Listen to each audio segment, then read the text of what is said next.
नमस्कार, आप देख रहे हैं महाभारत। मैं हूं आपके साथ विवेक शांडिल्य। एक महाभारत वो हुआ था जिसमें कौरव और पांडव आमने सामने हुए थे। वजह थी कि पांडवों ने बस 5 गांव की मांग रखी थी। कौरवों ने कहा कि सुई भर के नोक के बराबर जमीन नहीं देंगे। और एक महाभारत यह है जहां अनिल देशमुख पर गंभीर आरोप लग रहे हैं, लेकिन राज्य सरकार अभी तक कार्रवाई नहीं कर रही है। तो क्या महाराष्ट्र में महाअघाड़ी सरकार में महाभारत की शुरुआत होने वाली है? आज करेंगे इसी मुद्दे पर डिबेट और आपको दिखाएंगे कैसे सामना में, जो कि शिवसेना का मुखपत्र कहा जाता है, उसमें चुन चुनकर सवाल उठाए गए अनिल देशमुख पर। बताएंगे आपको पूरी रिपोर्ट क्या है, लेकिन सबसे पहले देखिए यह रिपोर्ट।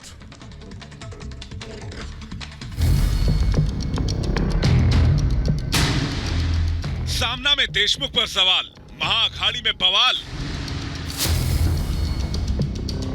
महाराष्ट्र की लढाई शिवसेना वर्सेस देशमुख पर आई। क्या पवार साहेबांचा अधिकार आहे? पवार साहेबांना अनेकदा पवार साहेबांनी या राज्याचे मुख्यमंत्री कोण असावे? देशमुख पर आर पार, महाअघाड़ी में तकरार। पवार साहब ने सोच समझ के उन्हें जिम्मेदारी दी, वो एक्सीडेंटल गृह मंत्री नहीं है। देशमुख को किसने बचाया? शिवसेना को नहीं भाया। इन्होंने जो आरोप किए थे, इस आरोपों की जांच रिटायर्ड हाईकोर्ट जज के द्वारा करने का निर्णय लिया है। देशमुख पर महाराष्ट्र में खेला होबे। वाज़ेह मामले में वसूली सरकार की इज्जत की धज्जियां उड़ चुकी है। किसने किसे बचाया और किसे फंसाया? एंटीलिया केस, मनसुख हत्याकांड, वाज़ेह की गिरफ्तारी, फिर पूर्व कमिश्नर परमबीर के चिट्ठी बम से होते हुए वसूली कांड की लड़ाई महाअघाड़ी गठबंधन तक पहुंच गई है। गृह मंत्री अनिल देशमुख पर लगाए गए परमबीर के आरोपों के बाद महाअघाड़ी में संग्राम मचा हुआ है। अब शिवसेना के मुखपत्र सामना के संपादकीय में छपे एक लेख से महाअघाड़ी सरकार में तकरार पड़ गई है। सामना में गृह मंत्री देशमुख के काम करने के तौर तरीकों पर सवाल उठाए गए हैं। सामना में लिखा है, वाज़ेह पुलिस कमिश्नर गृह मंत्री समेत कई लोगों का खास रहा। उसे पुलिस के असीमित अधिकार किसके आदेश पर दिए गए? वो पुलिस हेडक्वार्टर में बैठकर वसूली कर रहा था, तो गृह मंत्री को जानकारी क्यों नहीं थी? राज्य का गृह मंत्री संदिग्धों से घिरे रहकर काम नहीं कर सकता। अनिल देशमुख ने कुछ वरिष्ठ पुलिस अधिकारियों से बेवजह पंगा लिया। इतना ही नहीं, देशमुख को एक्सीडेंटल गृह मंत्री बताया गया है। सामने में छपे इस लेख के बाद एनसीपी ने नाराजगी जताई है। पवार साहेबांना किंवा राज्याचं उपमुख्यमंत्री कोण असावं, राज्याचे मंत्री कोण असावेत, त्याच्यामुळे अशा एकंदरीत वातावरणामध्ये महाविकास आघाडी सरकार कामकाज करतंय। हे कामकाज पाहत असताना कुठेतरी त्याच्यामध्ये मिठाचा खडा टाकण्याचा प्रयत्न कोणी करू नये। बहुत सारी चीजें लिखी गई, लेकिन अनिल देशमुख जी 5 बार विधायक चुने गए। 18 साल वो राज्य मंत्री और मंत्री पद पे रहे और पवार साहब ने सोच समझ के उन्हें जिम्मेदारी दी, वो एक्सीडेंटल गृह मंत्री नहीं है। उधर अपने ऊपर लगे आरोपों पर देशमुख ने रिटायर्ड जज से जांच कराने की मांग की है। इन्होंने जो आरोप किए थे उसकी जांच होना चाहिए, ऐसी मांग मैंने कैबिनेट की मीटिंग में माननीय मुख्यमंत्री महोदय को की थी और माननीय मुख्यमंत्री महोदय ने और राज्य शासन ने इस आरोपों की जांच रिटायर्ड हाईकोर्ट जज के द्वारा करने का निर्णय लिया है।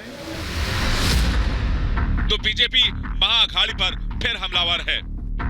उनका अधिकार है उनका इस्तीफा लेना, पर वो इस्तीफा नहीं ले रहे हैं। ये तो गिरगिट की तरह दोनों तरफ से रंग बदल रहे हैं, ढोल दोनों तरफ से बजा रहे हैं। क्या देशमुख जी ने यदि मुंह खोल दिया तो वसूली सरकार कहीं पर भी मुंह दिखाने के लायक नहीं बचेगी? क्या उनका यह डर है? सचिन वाज़ेह गेट में शिवसेना सामना की नौटंकी देखो। मैं सामना और संजय राउत को सवाल करना चाहता हूं, उन्हें याद है ना सचिन वाज़ेह की गैर कानूनी पुनर्नियुक्ति मुख्यमंत्री उद्धव ठाकरे जी ने करवाई थी। एक तरफ वसूली कांड के खुलासे के बाद महाअघाड़ी में तकरार हो रही है, तो दूसरी तरफ वसूली कांड के खलनायक वाज़ेह पर एनआईए का शिकंजा कसता जा रहा है। आज भी एनआईए वाज़ेह से पूछताछ कर रही है। वाज़ेह को मीठी नदी बांद्रा ले जाया गया, जहां नदी में सबूत मिटाने के लिए फेंके गए हार्ड डिस्क बरामद किए गए हैं। तस्वीरें बांद्रा के इस मीठी रिवर की दिखाते, जहां पर अब यहाँ पर सीपीयू रिकवर्ड करते हुए दिखाई दे रहे। देखिए तस्वीरें हम देख रहे हैं, हर एक चीज़ों को इस पूरे नदी को लेकर जहां पर 11 डाइवर्स जो है उनको पानी में उतारा गया है और वहीं पर हर एक चीज़ को खंगाला जा रहा है। अभी देखिए किस तरीके से, तो सीधे तस्वीरें हम देख रहे हैं जहां पर अब सीपीओ को रिकवर किया गया है और वहीं पर अब इसकी जाँच भी एनआईए टीम की ओर से की जाएगी। उम्मीद है जल्द वाजे के सारे काले कारनामे सामने आएंगे। दूसरी तरफ अब शिवसेना भी साफ कह रही कि वाजे के कारनामों की जानकारी गृह मंत्री देशमुख को थी। सवाल है कि क्या देशमुख को लेकर महाअघाड़ी सरकार में तकरार बढ़ेगी और फिर बड़ा एक्शन होगा। Bureau report, Republic Bharat. और मेहमानों का एक बहुत बड़ा पैनल हमारे साथ होगा, लेकिन इससे पहले एक सवाल देख लेते हैं आज के क्या क्या है। सामना में देशमुख पर सवाल, तो क्या महाअघाड़ी में बवाल? देशमुख पर महाराष्ट्र में क्या अब खेला होवे? और देशमुख पर आरोप, तो फिर कार्रवाई से डर क्यों? इसके बाद सवाल कि मनसुख के कातिल के क्या करीब पहुंच गई है एनआईए। सवाल यह भी किया सीपीयू, डीवीआर और जो नंबर प्लेट मीठी नदी से मिले हैं उससे कई राज खुलने वाले हैं। इन तमाम सवालों पर आज महाभारत और महाभारत करने के लिए हमारे साथ इस वक्त मेहमानों का एक बड़ा पैनल मौजूद है। तोइन सिन्हा जो कि स्पोक पर्सन है बीजेपी के, स्वागत है आपका। हमारे साथ पूजा श्री है, पॉलिटिकल एनालिस्ट है, स्वागत है आपका। डॉक्टर विशाल मिश्रा है, पॉलिटिकल एनालिस्ट, आपका भी स्वागत है। हमारे साथ किशोर तिवारी है, पॉलिटिकल एनालिस्ट है, स्वागत है आपका। हमारे साथ संजय गुप्ता है, पॉलिटिकल एनालिस्ट, आपका भी स्वागत है। चेतन सिंह हमारे साथ जुड़ गए, आपका भी स्वागत है। चेतन सिंह, डिबेट की शुरुआत में आपसे करना चाहता हूं, मुझे बताइए कि जब सामना में लिख रहे हैं तो फिर राज्य सरकार कोई कदम क्यों नहीं उठा रही? अभी तक जांच की बात क्यों नहीं की जा रही? आखिर डर किस बात से लग रहा है? आप सामना में लिख देते हैं लेकिन आपको डर लगता है कि आप जांच शुरू नहीं करते हैं। सरकार जाने का डर या फिर कोई और इंटरेस्ट हो इस मामले में, मुझे नहीं समझ आ रहा। चेतन सिंह,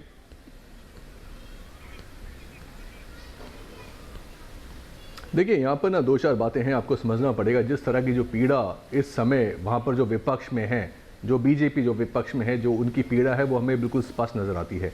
दूसरी बात, यहाँ पर कोई ना कोई कमियां रही हैं, वो कमियों पे अब ध्यान देने की आवश्यकता है। जो वहाँ की सरकार है, महाअघाड़ी सरकार, वो बहुत ही लोकतांत्रिक तरीके से काम कर रही है और वो विपक्ष की आंखों में चुभ रही है और कानों में बज रही है। 18 महीने से हमने देखा है जिस तरह से आरोप प्रत्यारोप का दौर चेतन जी चलता रहा है। चेतन जी, बड़ी समस्या की बात है। चेतन जी, तोहिन जी से मैं इसका जवाब ले लूंगा, लेकिन चेतन जी सुनिए ना मेरी बात। मैं बिल्कुल, मैं आपको 10 नहीं, आपको 20 सेकंड दूंगा।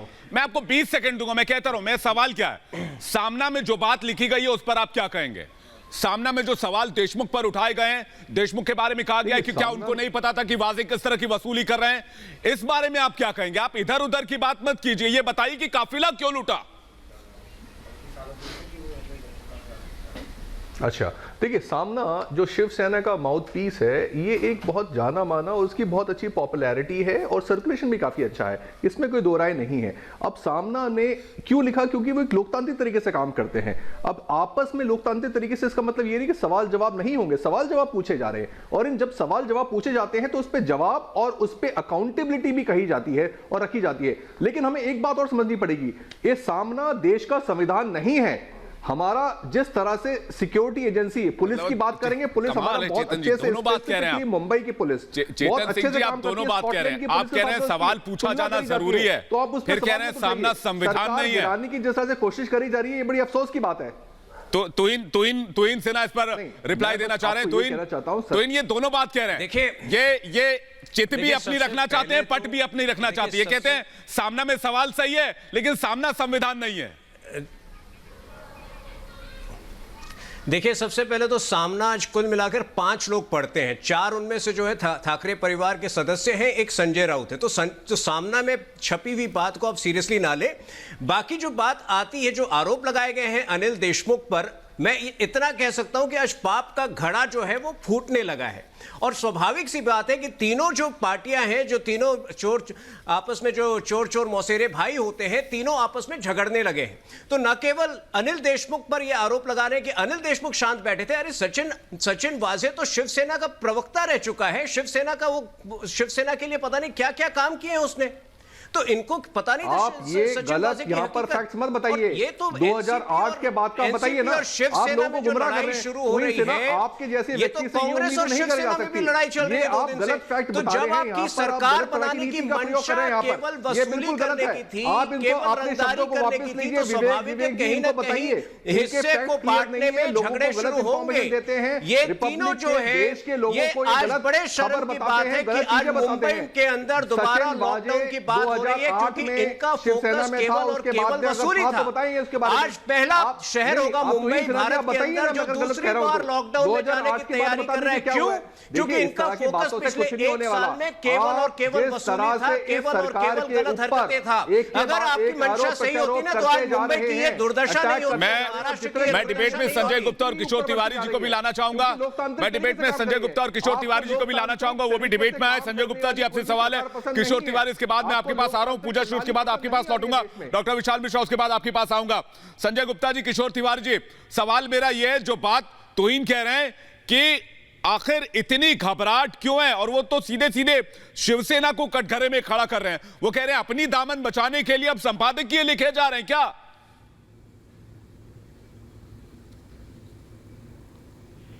ये मैंने जवाब देना है या आप तिवारी जी से ले रहे हैं इसका जवाब? बिल्कुल संजय गुप्ता जी, मैं तो आपके जवाब का मोस्ट वेलकम करता हूं। अगर आपके पास इसका कोई ठोस जवाब है तो मैं जानना चाहता हूं आपका स्टैंड क्या इस मामले में। देखिए, हर किसी का अपना अपना नज़रिया है किसी भी बात को कहने का और समझने का। सामना की अपनी एक शैली है, जिसकी जो पत्रकारिता की दुनिया के बेताज बादशाह संजय राउत जी अपनी शैली में किसी बात को लिखते हैं। सामना में लिखी हुई हर बात शिवसेना की बात नहीं होती।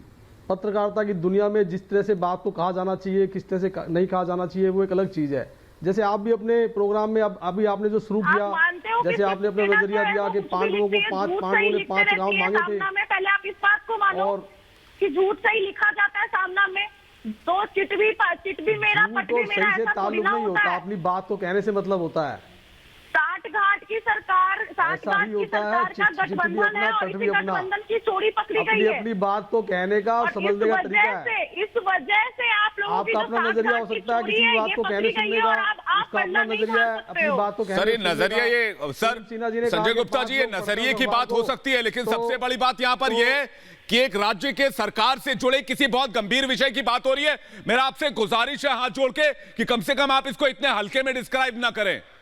संजय गुप्ता जी, मैं आपसे बहुत विनम्र निवेदन कर रहा हूं, यह बहुत गंभीर विषय है। सबका अपना अपना नजरिया हो सकता है, तो हो सकता है, मैं भी मानता हूं, लेकिन लोगों द्वारा चुनी गई सरकार के बारे में, वहां पर करप्शन के बारे में बहुत गंभीर बात हो रही है अभी। किशोर तिवारी जी कुछ कहना चाह रहे हैं, उसके बाद मैं आ रहा हूं। किशोर तिवारी जी कुछ कहना चाह रहे हैं। किशोर तुम, मैं आ रहा हूं आपके पास। किशोर तिवारी जी कुछ कहना चाह रहे हैं। किशोर जी, किशोर तिवारी जी को लीजिए। हाँ देखो,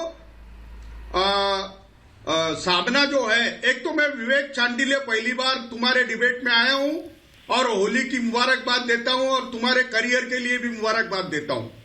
आप चुस्त दुरुस्त, बहुत बहुत शुक्रिया तिवारी जी, आपको बहुत बहुत शुक्रिया आपको तिवारी जी। लेकिन होली तो महाराष्ट्र की जनता भी मनाएगी। अभी तो आज मीठी नदी का मंथन भी हो रहा है, उससे भी हलाल, उससे भी विष निकल रहा है। एक बार समुद्र का भी मंथन किया गया था, उससे भी विष निकला था, तो उसको तो भगवान भोलेनाथ ने धारण कर लिया था। अब कौन भगवान बचाएगा वहां से जो मीठी नदी के मंथन से जो विष निकल रहा है? किशोर तिवारी जी, देखो, जिसने कानून तोड़ा है उसको तो सजा होगी। विवेक कोई बचाने वाला नहीं है, भगवान भी नहीं बचा सकते। दूसरी बात, आपके पैनलिस्ट ने बोला कि सामना 5 लोग पढ़ते हैं। मैं बता दूं, उसकी प्रिंट ऑर्डर ही 5 लाख है, और सामना में जो लिखा जाता है उस पे अभी तो सभी चैनलों पे डिबेट चल रही है। तो और दूसरी बात है, क्लियर कर देता हूँ, संजय राउत और सामना ये सरकार का हिस्सा नहीं है। सामना के पक्ष में हो या सामना के बीच में मत चिल्ला। लिखते भी खुद हो और विपक्ष भी खुद ही बन जाते हो, पक्ष भी खुद ही बन जाते हो। सुनो तो सही, क्या कहना चाहते हो आखिर? अरे विवेक कहाँ से ले आए? ये 200-200, 300 रोज के लोग हैं ना, बहुत परेशान करते हैं। इनको थोड़ा रोक दो, चिल्लर लोगों को रोक दो। सर आप जो चिल्लर की बात चिल्लर लोगों को रोक दो। यही जो आपकी चिल्लर की बात कर रहे हो ना सर, यही चिल्लर आपको डुबोएगी। अरे तिवारी जी, मैं एक सेकंड, पूजा जी, एक सेकंड, पूजा जी एक सेकंड वेट कीजिएगा, मैं आ रहा हूं, मैं आपके पास आऊंगा सवाल लेके। पूजा जी, तिवारी जी एक सेकंड, पूजा जी मैं आपके पास सवाल लेके आऊंगा, किशोर तिवारी जी को जवाब देने दीजिए, लेकिन किशोर तिवारी जी क्या करें? पूजा जी मैं आपके पास आऊंगा सवाल लेके, सुनिए मेरी बात। पूजा जी, पूजा मैं आपके पास आऊंगा सवाल लेके। किशोर जी एक बात मैं कहना चाहता हूं, मैं आपके पास आऊंगा। पूजा जी मेरी बात सुनिए आप। पूजा श्री मैं आपके पास आऊंगा सवाल लेके, पूजा श्री, लेकिन किशोर जी देखिए हर किसी के पास, देखिए किशोर जी अब क्या, सुनिए किशोर जी देखिए, हर किसी के पास नोट गिनने की मशीन नहीं होती, हर कोई 100 करोड़ में नहीं खेल रहा होता, तो 200 300 वाले लोग भी जरूरी होते हैं ना। किशोर जी आप अपना जवाब दीजिए, फिर मैं पूजा जी के पास जाऊंगा। देखो मैं जवाब देता हूं, सरकार की किरकिरी हुई है मानता हूं, और महाराष्ट्र सरकार की छवि सुधारने की जरूरत है, ये सामना ने कहा है, हमने उसको सीरियसली लिया है, और अब रिटायर्ड जज इंक्वायरी करेंगे, अगर गृह मंत्री दोषी है तो दोषी है तो उन पे कार्रवाई होगी, अगर दोषी नहीं है तो नहीं। डॉक्टर विशाल मिश्रा भी हमारे साथ है, लेकिन किशोर जी मैं एक बात नहीं समझ पा रहा हूं, अगर लांछन लगा है, अगर आरोप लगे हैं, तो क्यों नहीं तब तक आप उस पद को होल्ड पर कर देते, अनिल देशमुख जी को होल्ड पर कर देते हैं। आप कहते कि अरे थोड़े दिन रुक जाइए, आप गृह मंत्री के पद को छोड़ दीजिए, जब तक आप पर आरोप जो लगे हैं वो पूरी तरह से खारिज नहीं हो जाते, जांच में आपको क्लीन चिट नहीं मिल जाती, तब तक आप यहां पर होल्ड कीजिए। गृह मंत्री तब तक मंत्रालय कोई और संभाले, खुद उद्धव ठाकरे संभाल ले या फिर राज्य सरकार संभाल ले। विशाल मिश्रा कुछ कहना चाह रहे हैं, डॉक्टर विशाल मिश्रा। अरे शांडिला जी तुम्हारी बात सीएम साहब को पहुंचा दूंगा। पहले तो आज होलिका दहन है और होली का पर्व है कल, उसकी आप सभी को ढेरों बधाई। विवेक मित्रा तो हमारे खिलाफ ही बोलते हैं। करता हूं कि आज होलिका दहन है, तो जिस प्रकार से सत्य की जीत होती है, विवेक मित्रा न्यूट्रल बात करो, उसी का परिचायक है, उसी प्रकार से इस केस में भी सत्य की ही जीत होगी, पहली बात।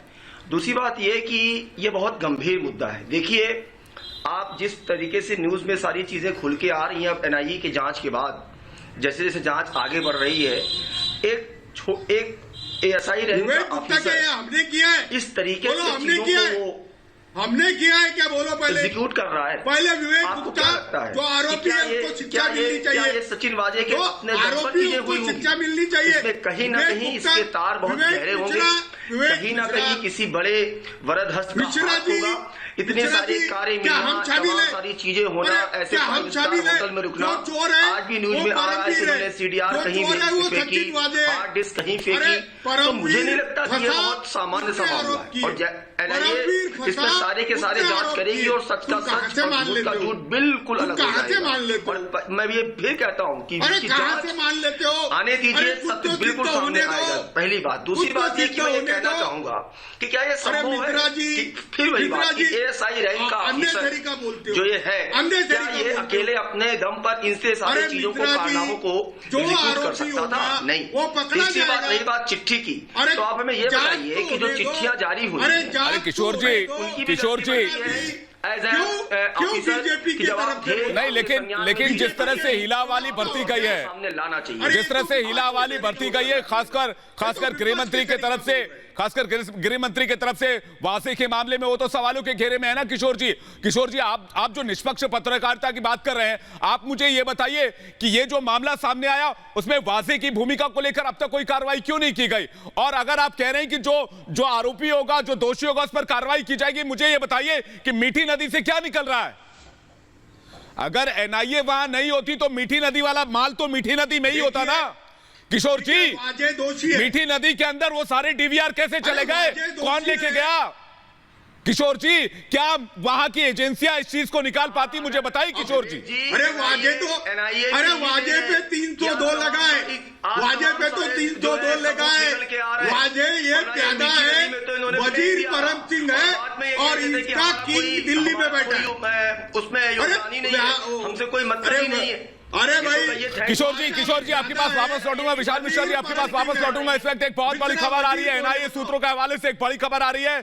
सचिन वाजे का बहुत बड़ा कबूलनामा सामने आया है, नदी में सबूत फेंकने की बात मान ली है। किसके इशारे पर सचिन वाजे ने यह किया, अभी इस बात का खुलासा होना बाकी है। बता दें आपको, बहुत बड़ी खबर का रुख कर रहे हैं, बहुत बड़ी खबर यह एनआईए सूत्रों के हवाले से जो हमें मिल रही है, उसके मुताबिक सचिन वाजे ने माना, ये कबूल किया है कि उसने मीठी नदी में जहां से वो 2 DVR निकले, 2 CPU निकले, जहां से वो नंबर प्लेट्स निकली, और भी चीजें निकल सकती है वहां से, क्योंकि अभी भी गोताखोरों की टीम वहां पर लगी हुई है। हमारे पास सृष्टि मौजूद है, इस वक्त सीधे उनके पास चलेंगे। सृष्टि, क्या जानकारी मिल रही है आपको, क्योंकि आप खुद वहां पर मौजूद थी जब ये सबूत निकाले जा रहे थे मीठी नदी से? बिल्कुल, देखिए विवेक, इस वक्त हम मीठी नदी पर ही मौजूद हैं और यहाँ पर इन्वेस्टिगेशन अभी भी जारी है। गोताखोर अब भी नीचे कोशिश कर रहे हैं जो डिजिटल एविडेंसेस यहाँ पर बरामद किए गए उसे ढूंढने की। और बड़ी खबर जो हम इस वक्त लगातार बता रहे हैं कि यहाँ सचिन वाजे की तरफ से इस बात को कबूल किया गया कि जब उसे इस बात का अंदेशा लगा कि अब ये एविडेंसेस उसके पास से बरामद किए जा सकते हैं, उस वक्त उसने ये सारे एविडेंसेस मीठी नदी में फेंक दिए थे। ये तस्वीरें भी हम आपको दिखा रहे हैं क्योंकि अभी भी इन्वेस्टिगेशन लगातार जारी है। तो सीधे तस्वीरें आप यहां पर देख सकते हैं। लैपटॉप, प्रिंटर और DVRs बरामद की गई हैं, 2 नंबर प्लेट बरामद की गई हैं, 2 CPU बरामद किए गए हैं और 2 हार्ड डिस्क बरामद की गई है। हैमर से तोड़ने की, डैमेज करने की कोशिश यहां पर की गई थी, जिसकी तस्वीरें भी हमने लगातार पहुंचाई थी। तो सोर्सेस के मुताबिक ये भी हम आपको बता दें कि ये बात सूत्रों के हवाले से निकलकर सामने आ रही है कि तमाम एविडेंसेस मनसुख की डेथ से पहले AC की यानी कि सचिन वाजे की कस्टडी में ही थे। लेकिन आपको बता दूं कि जब उसे इस बात की आशंका लगी, उसको शक हुआ कि ये एविडेंसेस पूरी तरीके से अब कैप्चर किए जा सकते हैं, जब ये मामला परत दर परत लगातार खुलता रहा, मनसुख हिरेन से सीधे तौर पर कनेक्शन निकलकर सामने आया वाजे का और एक एक खुलासे जो सचिन वाजे के होते चले गए इस पूरे मामले में इन्वॉल्वमेंट के। उसके बाद उसको इस बात का डर था कि ये कैप्चर हो सकता है, इसे सीज किया जा सकता है, ये एविडेंसेस मिल सकते हैं, पकड़े जा सकते हैं, जिसकी वजह से सचिन वाजे फंस सकता है। रही बात कबूलनामे की विवेक, तो मैं आपको बता दूं हम लगातार यहां पर मौजूद हैं। जब NIA की टीम पहुंची हुई थी तब से कम 4 बार सचिन वाजे को इस पुल पर लाया गया है और उसी से वो लोकेशंस पूछी गई हैं। सचिन वाजे ने खुद अपने हाथों से इशारा करके वो लोकेशंस बताई हैं कि कहां पर एविडेंसेस उसके द्वारा जो डिजिटल एविडेंस है उसे फेंका गया था। वो 4 पॉइंट्स जहां जो सचिन वाजे ने खुद NIA की टीम लेकर जब उसको पुल पर आई थी तब उसने बताए थे। जब CPU बरामद किया गया था तो सचिन वाजे को बाहर लाया गया था, CPU दिखाया गया था, लैपटॉप दिखाया गया था कि क्या यही वो CPU और लैपटॉप है जो एविडेंस आपने यहां डिस्ट्रॉय करने की कोशिश की गई थी। उसके कबूलनामे के बाद ही उन तमाम एविडेंसेस को बाहर निकाला गया है। अभी ये इन्वेस्टिगेशन विवेक खत्म नहीं हुई है, इन्वेस्टिगेशन अब भी जारी है, गोताखोर नीचे हैं, 2nd राउंड की इन्वेस्टिगेशन शुरू हो चुकी है और NIA की ये बड़ी सफलता आप कह सकते हैं क्योंकि एक जखीरा यहां पर बरामद हुआ है एविडेंसेस का। लेकिन सवाल ये भी सृष्टि, बिल्कुल, लेकिन सवाल ये भी, क्या सचिन वाजे अभी भी NIA की टीम के साथ वहां पर मौजूद है या उसे वापस NIA के दफ्तर ले जाया गया है? जी नहीं, बिल्कुल सचिन वाजे इस वक्त यहाँ पर ही मौजूद है। हालांकि वहां तक जाने की इजाजत नहीं दी जा रही है, लेकिन इस वक्त वो गाड़ी में ही बैठा है। 3 बजे से शुरुआत हुई है इन्वेस्टिगेशन की विवेक और समय 6 बजे से ज्यादा का हो चुका है और अब तक इन्वेस्टिगेशन जारी है। और यहीं पर ये जो पुल आप इस वक्त देख पा रहे हैं, इसके जस्ट बगल में गाड़ियां लगाई गई हैं और उसी गाड़ी में सचिन वाजे बीच में सेंटर पॉइंट में बैठा हुआ है और काली और लाल रंग की उसने टी-शर्ट पहन रखी है और 4 बार उसको इसी पुल पर लाया गया था और उससे खुद कबूलवाया गया था। उसने खुद यहाँ पुल पर इशारे किए थे कि हाँ इस जगह पर एविडेंसेस हो सकते हैं। चूंकि इलेक्ट्रॉनिक भारी डिवाइसेस हैं तो ये पानी में नीचे की तरफ बैठ गई थी और इन्हें आसानी से कैप्चर किया जा सका है। फ्लोट होकर बहुत आगे तक ये एविडेंसेस नहीं गए थे, चूंकि भारी थे इसीलिए नीचे पानी में ये एविडेंसेस बैठ गए थे और आसानी से शुरुआती दौर में ही एक छोर से और दूसरे छोर की पूरी कोशिश चेन बनाकर गोताखोरों ने की थी। और ये तमाम जो जखीरा इस वक्त आप देख रहे हैं, लैपटॉप, प्रिंटर, 2 CPU और DVR बरामद की गई, 2 हार्ड डिस्क बरामद की गई, हथौड़ी से इन सभी को डैमेज किया गया है। तो इन सब का कनेक्शन कहां पर था, ये अपने आप में सवाल होगा। और चूंकि अब केस कहीं ना कहीं शुरुआत हो चुका है एक राह पर कि ये केस सॉल्व हो सकता है, ये केस सॉल्व होगा आगे, क्योंकि NIA ने तमाम जो डिजिटल एविडेंसेस बरामद किए हैं, कौन कौन शामिल था अब वाजे के साथ में, किसके साथ में वाजे यहां पर आया था और ये एविडेंसेस को डिस्ट्रॉय करने की कोशिश की गई थी, ये अपने आप में बड़े सवाल हैं और इसका जवाब जरूर मिलेगा। विवेक, कल रियाज काजी पहुंचा हुआ था, उसको लाया गया था NIA के दफ्तर। 5 घंटे तक उससे पूछताछ इस पूरे मामले में हुई है, जो कि सरकारी गवाह बन चुका है। अब क्या उसने ही कोई इंडिकेशन दिया था या सचिन वाजे ने खुद ये कबूला है? चूंकि सचिन वाजे को लेकर आज 3 बजे के करीब टीम बिल्कुल जिस वाजे के सृष्टि, बिल्कुल, लेकिन इन्वेस्टिगेशन अभी खत्म नहीं हुई है। बिल्कुल सृष्टि, आपके पास वापस लौटेंगे, आप बने रहिए हमारे साथ क्योंकि बहुत इंपॉर्टेंट जानकारी भी दे रही हैं और बहुत इंपॉर्टेंट लोकेशन पर भी आप मौजूद हैं क्योंकि वहां पर एनआईए का सर्च ऑपरेशन अभी भी लगातार जारी है। मैं चेतन सिंह आपके पास आना चाहूंगा। सामना में जो बात चेतन सिंह आज लिखी गई उस पर मैं आपका इशारा दिलवाना चाहता हूं। सामना में लिखा गया कि अनिल देशमुख एक्सीडेंटल राज्य के गृह मंत्री हैं और वाजे तो गृह मंत्री का दुलारा, ये मैं नहीं कह रहा, ठीक है, ये सामना में लिखा गया है। अब इस पर क्या कहेंगे? और कांग्रेस की खामोशी और जो महागाड़ी की पार्टियां उसकी खामोशी, बेशक सामना में ये बातें लिखी गई हैं लेकिन सिर्फ लिख देने से नहीं होता है। देखिए विवेक जी, यहां पर दो बातें समझने की हैं और उनको मिला के देखना पड़ेगा। देखिए तुहीन सिन्हा जी भी एक बहुत समझदार व्यक्ति हैं और आप एक जाने माने पत्रकार हैं। देखिए सबसे पहली बात सचिन वाजे की बात करी जाए तो सचिन वाजे के ऊपर सबसे पहली कार्रवाई किसने करी? बंबई की पुलिस ने करी। बंबई की पुलिस ने सारी फाइलें किसको हैंड ओवर करी? एनआईए को करी। तो जो आज एनआईए ने जो आज सब ऐसे थोड़ी करी, कोर्ट ने आदेश दिया तब कि एटीएस तो हैंडओवर के लिए तैयार नहीं थी।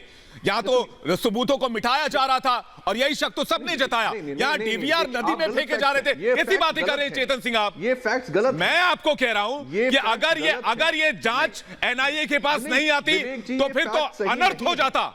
ये फैक्ट सही नहीं है। कैसे सही नहीं है? ये जो मीठी नदी से डीवीआर निकल रहे हैं, ये क्या विवेक जी, ये पकवान है? नहीं, मीठी नदी से जो डीवीआर निकल रहे हैं ये क्या रसगुल्ले हैं? बंबई पुलिस को मैं आपको बता दूं, तुहीन कुछ कहना चाह रहे हैं। जिस तरह से इसके ऊपर कार्रवाई करी, चीजों को समझा, सचिन वाजे के ऊपर कार्रवाई करी और अनिल देशमुख सबसे पहले व्यक्ति थे कि सचिन वाजे पुलिस की वर्दी में, सचिन वाजे पुलिस के वर्दी में एक बहुत शातिर अपराधी था। लेकिन मैं आपको याद दिलाना चाहता हूं, जब देवेंद्र जी ने इन बातों को महाराष्ट्र असेंबली में उठाया तो माननीय मुख्यमंत्री जी का रिस्पॉन्स था कि सचिन वाजे क्या ओसामा बिन लादेन है। इस तरह से रूलिंग पार्टी जो है सचिन वाजे का डिफेंस करती थी। मैं 15 दिन पहले की बात कर रहा हूं। एक मिनट चेतन जी, आपने अपनी बात कही, मैं बहुत बड़ी बात कर रहा हूं, थोड़ा ध्यान से सुनिए। आपको महाराष्ट्र की बहुत ज्यादा जानकारी नहीं है। जब देवेंद्र जी ने इनकी हरकतों को, सचिन वाजे की हरकतों को उठाया तो सबसे पहला रिस्पॉन्स उद्धव ठाकरे का था। कश्मीर याद आ गया। सचिन वाजे ओसामा बिन लादेन है। इस तरह चेतन जी वाह, आपको कश्मीर भी याद आएगा, आपको केरल भी याद आएगा, आपको नॉर्थ ईस्ट भी याद आएगा। लोगों के लिए भला कर रही है। होम मिनिस्टर है महाराष्ट्र के अनिल देशमुख। वाह चेतन जी वाह, आपको कश्मीर याद आएगा, आपको केरल याद आएगा, आपको नॉर्थ ईस्ट याद आएगा, आपको देश का कोना कोना याद आएगा, आपको देश की 130 करोड़ जनता याद आएगी, आपको सब याद आएगा भी धीरे धीरे। हमारे साथ किशोर तिवारी और तुहीन, आप हमारे साथ बने रहेगा। आपके पास वापस लौट रहा हूं लेकिन तुहीन, सबसे बड़ा सवाल यह है कि वाजे का वजीर कौन है? देश तो यही जानना चाहता है। सामना में तो लिखा जा रहा है कि वाजे गृह मंत्री का दुलारा है। मैं तो कह रहा हूं, सामना में तो लिख दिया गया, ये मैं नहीं कह रहा, सामना में लिखा गया है, लेकिन फिर भी देश जानना चाहता है तुहीन की वाजे का वजीर कौन है? विवेक जी, मैं किशोर जी आ रहा हूं आपके पास, रुकिए। सीधा तुहीन देखिए, तुहीन को पूछो। तिवारी जी एक मिनट शांत रहिए थोड़ा। देखिए मैं आपको दोबारा कह रहा हूं कि जब वाजे की हरकतों को देवेंद्र जी उठा रहे थे असेंबली में तो मुख्यमंत्री ने कहा था कि वाजे कोई ओसामा बिन लादेन नहीं है। इस तरह से इन्होंने डिफेंड किया था वाजे को। ये आप जो है नहीं है ना, वीडियो प्ले कर सकते हैं। ओसामा बिन लादेन वो नहीं है। आज क्या नहीं है? लादेन तो परमवीर निकला। ओसामा बिन लादेन से भी बदतर है। अगर पुलिस की वर्दी में कोई इस तरह की हरकतें कर रहे हैं तो वो राष्ट्रीय सुरक्षा के लिए बहुत बड़ा खतरा है। वो राष्ट्रीय सुरक्षा को दांव पे लगा रहा है। राष्ट्रीय सुरक्षा के लिए खतरा है। पुलिस की वर्दी का अर्थ होता है कि वो लोगों की रक्षा करे, लेकिन वो व्यक्ति जो है राष्ट्रीय सुरक्षा को खतरे में दांव में डाल रहा है। रोजी बढ़ा देना और आप उसको डिफेंड कर रहे हैं। रोजी बढ़ा देना बहुत काम कर रहा है। सामना की बात पे दोबारा आता हूं। मान लीजिए एक पल के लिए सामना की बात को मान लें कि अनिल देशमुख जो है एक्सीडेंटल होम मिनिस्टर है, तो क्या ये मुख्यमंत्री एक्सीडेंटल सीएम नहीं है? एक शब्द उन्होंने कहा इस पूरे विषय मेरे गृह मंत्री पे एक भी आरोप सिद्ध नहीं हुआ। विषय से महाराष्ट्र की, अरे मेरे गृह मंत्री का क्या महाराष्ट्र के मुख्यमंत्री को अरे क्या बयान देना चाहिए। आ जाते हो यार। सामना में एक आर्टिकल छापना पर्याप्त नहीं है। नहीं लेकिन नहीं, आप डिफेंड कर रहे हैं। नहीं किशोर जी, आप डिफेंड कर रहे हैं। मैं तोहिन पूजा श्री में आ रहा हूं, उसके बाद पूजा श्री में आपके पास आ रहा हूं। लेकिन जो बात किशोर जी, एक सेकंड, आप गृह मंत्री को डिफेंड, किशोर जी आप गृह मंत्री को डिफेंड कर रहे हैं। परमवीर का बॉस किशोर जी आप अनिल देशमुख जी को डिफेंड कर रहे हैं, आप ये कह रहे हैं, राइट? मैं सही हूं? हाँ जरूर। तो फिर जब एक सेकंड किशोर जी, एक सेकंड, पूजा जी आप भी सुनिएगा। जब सामना में ये लिखा जाता है, एक सेकंड मेरी बात सुनिए, जब सामना में ये लिखा जाता है वाजे गृह मंत्री का दुलारा, तो आप इसको भी डिफेंड करेंगे? बोलिए, गलत लिखा हो गया सामना में? आप डिफेंड नहीं करेंगे? देखो सामना ने जो लिखा है वो सही लिखा है और आप गलत बोल रहे हैं। लेकिन नहीं, सामना में जो लिखा वो सही लिखा है, आप गलत बोल रहे हैं। मेरी बात क्या आप सही बोल रहे हैं? सामना में गलत लिखा है। घर से आना तो सॉरी तो पूजा जी जवाब देना चाह रही हैं। पूजा जी, अरे सामना में उन्होंने लिखा है, और जब वही वो उनका परसेप्शन है, मेरा परसेप्शन है। अरे मेरे ये चिल्लाना मत, अरे गला फट जाएगा, अरे गला फट जाएगा, गला फट जाएगा। चिल्लाओ मत, अरे चिल्लाओ मत, मैं मेरी बात रख लेता हूँ, फिर चिल्लाओ। अरे फिर चिल्लाओ, अरे फिर चिल्लाओ ना, मैं मेरी बात रख लेता हूँ, फिर चिल्लाओ। मेरी बात रख लेता हूँ, फिर चिल्लाओ। मेरी बात रखने दो मुझे मेरी बात रखने दो पहले। अरे जांच हो जाने दो, अरे जांच हो जाने दो। अरे रिपब्लिक की ट्रायल नहीं चलेगी, कानून से चलेगा। सामना का ट्रायल चलेगा क्या किशोर जी? अरे तिवारी जी, सामना का ट्रायल तो चलेगा ना? हम तो सामना की लाइन पर चल रहे हैं। हम कह रहे हैं सामना का तो ट्रायल चलेगा, उसको तो मानेंगे आप? विवेक जी, कानून तब चलेगा ना जब ये कानून चलने देंगे। इन्होंने तो कठपुतली बना के रखा हुआ है, इन्होंने तो कानून का खीर हार कर रखा है। अरे कानून तो तब चलेगा ना जब चलने दोगे। चलो अच्छी बात, कानून के हाथों में मेरी सरकार है। देखो, अरे इनको बोलो क्या बोल रहे थे सीएम ने? मुझे जरा बताना कि रिटायर नहीं, इनको पढ़ के सुना देता हूँ मैं। आदमी बोलते हैं, इनको पढ़ के सुना देता हूँ। बड़े आदमी बोलते हैं तो चुप बैठा करो। नहीं, इनको पढ़ के सुना देता हूँ। किशोर जी को अगर किसी तरह का कोई डाउट हो तो सामना के आर्टिकल में जो लिखा गया वो मेरे पास मौजूद है। ये कह रहे हैं कि नजरिया है, और फिर नहीं, एक सेकंड, पूजा श्री ये कह रहे हैं नजरिया है, फिर कहते हैं 5 लाख कॉपियां बिकती हैं, फिर कहते हैं सामना शिवसेना का मुखपत्र है। सारी बातें खुद ही कहते हैं सामना में। एक सेकंड तिवारी जी, अब मैं सुना देता हूं आपको, उसके बाद संजय गुप्ता के पास जाऊंगा। तिवारी जी थोड़ा ठंड रखिए। देखिए तिवारी जी, एक सेकंड, अब फिर वही बात बोलूंगा कि नोट गिनने की मशीन हमारे पास नहीं होती। नहीं, 300-400 रुपए की बात आप छोड़ दीजिए। हर आदमी नोट गिनने की मशीन लेकर नहीं घूमता तिवारी जी, हर आदमी नोट गिनने की मशीन लेकर नहीं घूमता ना। सबके पास 100 करोड़ वाला मामला तो होता नहीं है। सामना में लिखा गया वाजे पुलिस कमिश्नर, गृह मंत्री समेत कई लोगों का खास रहा। उसे पुलिस के असीमित अधिकार किसके आदेश पर दिए गए? वो पुलिस हेडक्वार्टर में बैठकर वसूली कर रहा था, तो क्या गृह मंत्री को इसकी जानकारी नहीं थी? राज्य का गृह मंत्री संदिग्धों से घिरे रहकर काम नहीं कर सकता है।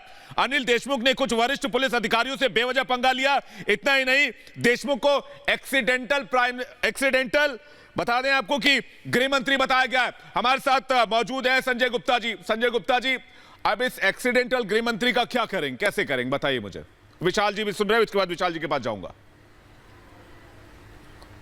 देखिए, मैंने आपको बताया कि सामना की अपनी एक शैली है, अपना एक तरीका है अपनी बात को कहने का। सर, हमने आपसे सामना की परिभाषा नहीं ना पूछी। खा गया है ये गुप्ता जी, हम आपसे सामना की परिभाषा नहीं पूछ रहे। हाँ, तो मतलब आप क्या पूछना चाहते हैं? तो आप क्या जानना चाहते हैं, मतलब क्या पूछना चाहते हैं? आप स्पष्ट पूछिए। आप एक्सीडेंटल गृह मंत्री हैं अनिल देशमुख, हाँ या नहीं? आप सामना की बात से इत्तेफाक रखते हैं, हाँ या नहीं? फिर मैं चलूंगा लाइव पे, बहुत बड़ी तस्वीर आ रही है, मुझे जल्दी बताइए फटाफट। सामना में जिस तरह से बात को कहा गया वो सारी चीज आप बता रहे हैं। सामना में जो बात कही गई तो उसके ऊपर मैं अब क्या प्रेडिक्ट करूं आपके लिए? मतलब सामना में जो कहा गया ठीक है। नहीं, आपके पास सीधा साफ स्पष्ट जवाब नहीं, आप स्टैंड नहीं लेना चाहते। मैं सीधे चलूंगा अभी मीठी नदी के पास, जहां मेरी रिपोर्टर सृष्टि मौजूद है और वहां से अब एनआईए की टीम पैकअप कर रही है, यानी कि आज का सर्च ऑपरेशन पूरा हुआ। लेकिन सबसे बड़ी बात जो सामने आ रही है, 2 डीवीआर मिले हैं, यानी कि डिजिटल वीडियो रिकॉर्डर जिसे कहते हैं, डीवीआर जो सीसीटीवी का हार्ड डिस्क होता है। 2 सीपीयू मिले। ये बड़ी तस्वीर इस वक्त हम आपको दिखा रहे हैं। अब वहां से एनआईए की टीम बैकअप कर रही है, एनआईए की टीम वहां से सबूतों को लेकर जा रही है। लेकिन सबसे बड़ी बात, जब इन डीवीआर को खंगाले जाएंगे, जब इन सीसीटीवी के रिकॉर्ड सामने आएंगे, तब कौन कौन से फुटेज देखने को मिलेंगे, कौन कौन सी बातों का खुलासा होगा, कितने नकाबपोशों के चेहरे से नकाब हटेंगे। सृष्टि हमारे साथ। सृष्टि, क्या जानकारी? एनआईए की टीम जा रही है, साथ में रखना, साथ में रखना, टीम को आने दो पहले। हाँ, फॉलो कर रहे हैं। सृष्टि, क्या है तस्वीरें वहां से दिखाइए, अपडेट क्या मिल रहा है आपको? एनआईए की टीम जा रही है वहां से। एनआईए की टीम बाहर निकल रही है। सचिन वाजे को लेकर एनआईए की टीम बाहर निकल रही है। तस्वीरें भी हम आपको दिखाएंगे। गाड़ी में बैठ चुके हैं ऑफिसर्स, और साथ ही मैं आपको बता दूं, गाड़ी में बैठ चुके हैं ऑफिसर्स, और जितने भी सबूत बरामद किए गए थे सभी को उसी गाड़ी में रखा गया है, जिसमें वाजे को लेकर टीम पहुंची हुई थी। इनोवा गाड़ी उसी में रखा गया है। देखिए आगे जा रही है इनोवा गाड़ी, हम आपको दिखा रहे हैं। इसी में वाजे है और एनआईए के ऑफिसर्स, और इसी गाड़ी की डिग्गी में वो सबूत रखे गए हैं, जो सबूत यहां से बरामद किए गए।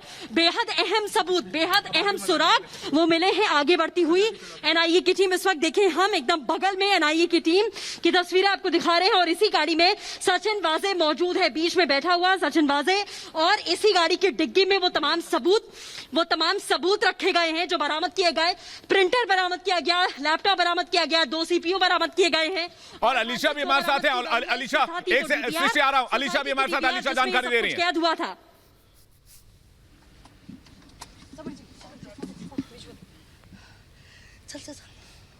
अलीशा, आपको आवाज मिल रही है? एनआईए की टीम वहां से निकल रही, क्या अपडेट है बताइए। पर सचिन वाजे के साथ, और अभी देखिए एक तरफ अब जहां पर हम देख रहे हैं, हम उनको हम फॉलो कर रहे हैं, जो सचिन वाजे और उनके जो एनआईए की टीम जो अभी फिलहाल यहां से निकल चुकी है। और एक तरफ हम तस्वीरों में जहां पर देखें कि जो भी चीजें बरामद की गई है, जिसमें से फिर चाहे 2 सीपीयू क्यों ना हो, 2 CPU, 2 hard disk, laptop, printer, 2 number plates, इन सभी चीजों को अब गाड़ी में रखा गया है, उसी गाड़ी में जिस गाड़ी में सचिन वाजे मौजूद थे। और अब हम उनको फॉलो करते हुए चलते हुए दिखाई दे रहे हैं। सिर्फ रिपब्लिक की टीम जो कि लगातार इस पूरे चीज को लेकर, फिर चाहे सचिन वाजे को एनआईए ऑफिस से लेकर इस बांद्रा के मीठी रिवर पर लेकर आए, और साथ ही अब जहां लेकर जा रहे हैं, अब ये देखना होगा कि क्या ये एनआईए ऑफिस जाएंगे। पर एक तरफ जहां पर एक क्रूशियल एविडेंस जो कि अब सचिन वाजे के गाड़ी में है, उसको देखते हुए अब हमने देखा, जो तस्वीरें हम दिखा रहे हैं अपने दर्शकों को लगातार, कि किस तरीके से अब रिपब्लिक भारत की टीम जो है सचिन वाजे और जो एनआईए की टीम जो कि निकली है, और उस व्हाइट कलर के इनोवा में जिस गाड़ी में सचिन वाजे मौजूद है, उसी गाड़ी पर अब कहीं ना कहीं पर देखा गया है कि सारी चीजें रखी गई है, जिसमें 2 CPU, 2 hard disc, 2 DVR, 2 number plates, 1 printer और साथ ही 1 लैपटॉप। और हमने देखा कि सारी चीजों को डिस्ट्रॉय किया गया है। खुद एनआईए के ऑफिशियल्स ने जहां तक ये जानकारी दी है कि सारी चीजों को डिस्ट्रॉय किया गया है, फिर चाहे वो लैपटॉप हो या हार्ड डिस्क को हैमर से तोड़कर नदी में फेंका गया है। इस तरीके की साजिश जहां पर एनआईए टीम के जो है सचिन वाजे की ओर से की गई थी, अब वही ना कहीं ना देखकर जो सर्च ऑपरेशन की गई थी, सर्च ऑपरेशन खुद जो है एनआईए के ऑफिशियल से, जहां पर 11 बिल्कुल अलीशा नजर बनाए रखिए, आप भी वहां पर मौजूद हैं, सृष्टि भी वहां पर मौजूद है, आप भी नजर बनाए रखिए। अपडेट आपसे थोड़ी देर मिलेंगे। एनआईए की टीम वापस एनआईए का ऑफिस जा रही सचिन वाजे को लेकर, और उन सबूतों को लेकर जो मीठी नदी से निकले हैं, जिनको नष्ट करने की कोशिश की गई थी। मेरी दिलचस्पी तो इस बात में है कि जब वो डीवीआर यानी कि डिजिटल वीडियो रिकॉर्डर से डेटा निकाले जाएंगे, तो उससे क्या गुल खिलने वाला है महाराष्ट्र की सियासत में, वो भी देखना दिलचस्प होगा। मेहमानों का बहुत बहुत शुक्रिया हमारे साथ जुड़ने के लिए। एक ब्रेक के लिए रुक रहे हैं, ब्रेक के बाद लौटेंगे बड़ी खबरों के साथ। बने रहिए रिपब्लिक भारत के साथ।